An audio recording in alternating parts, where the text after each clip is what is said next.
Abigail Blasco was born on April 10, 2000, after a prolonged and difficult labor. Though doctors assured Rebecca and Daniel that their baby was fine, the new parents were concerned. She wasn't gaining weight, and it took a long time for her to start gaining weight. And this really worried us because she's supposed to be gaining weight. And she wasn't meeting her milestones. She wasn't rolling over. She wasn't sitting up. Abby continued to have health problems as she grew up, including seizures.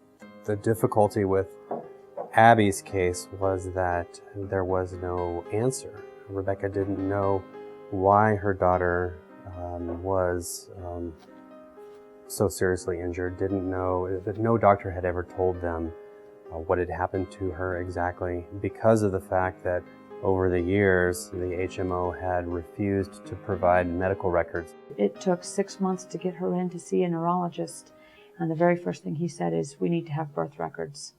Rebecca and Daniel went to attorney after attorney, 12 in all, who were unable to obtain Abby's records and ultimately gave up on trying to get them.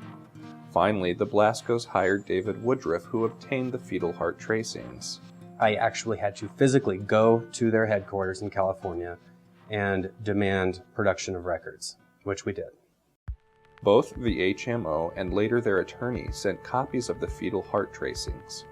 The attorney didn't realize David already had one set of records. And I laid these things out all the way down my hall, 200 feet of fetal heart tracings, and realized that one was shorter than the other. Of each of these fetal heart tracings, there was different periods missing from each one. The first one had 6 hours taken out of one section. The one that the attorney had produced to me had hours taken out of a different section. The HMO eventually turned over the missing 6 hours of records. Abby had a new series of MRIs performed, and her physicians were now able to determine that she had suffered an injury to her brain during birth. With evidence mounting against them, refused to settle the case and insisted on arbitration. The cause of Abby's injuries was finally revealed. Rebecca was experiencing hyperstimulation throughout the labor as a result of this drug, the Cytotec, that they had given her.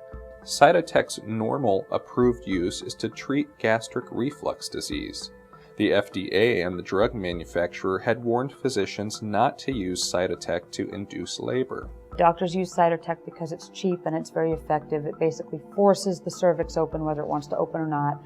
It's extremely painful. It made the contractions extremely difficult. It leads to a condition called hyperstimulation. Your muscles clamp down and it stops the blood flow and the oxygen flow to the baby's brain. Abby's official diagnosis is hypoxic ischemic encephalopathy. As a result of this case, the criteria doctors use to diagnose this condition has been broadened to include children such as Abby. When the arbitration was over, the judge awarded Abby a total of $70 million over her lifetime. At present, this is the largest medical malpractice arbitration award in U.S. history. It has given Abby a chance at a life that she really had no chance for. She was going to be condemned to public welfare. The American people were going to have to take care of her. And now she's got the money to live. She's got a house that she'll live in all her life. We were able to buy her a house, 40 acres. She will always have her house. It will always be hers. And there will always be people who love her who can take care of her.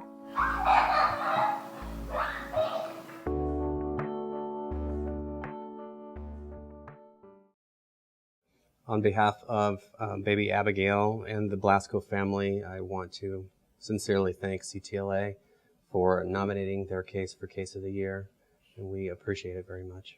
Thank you.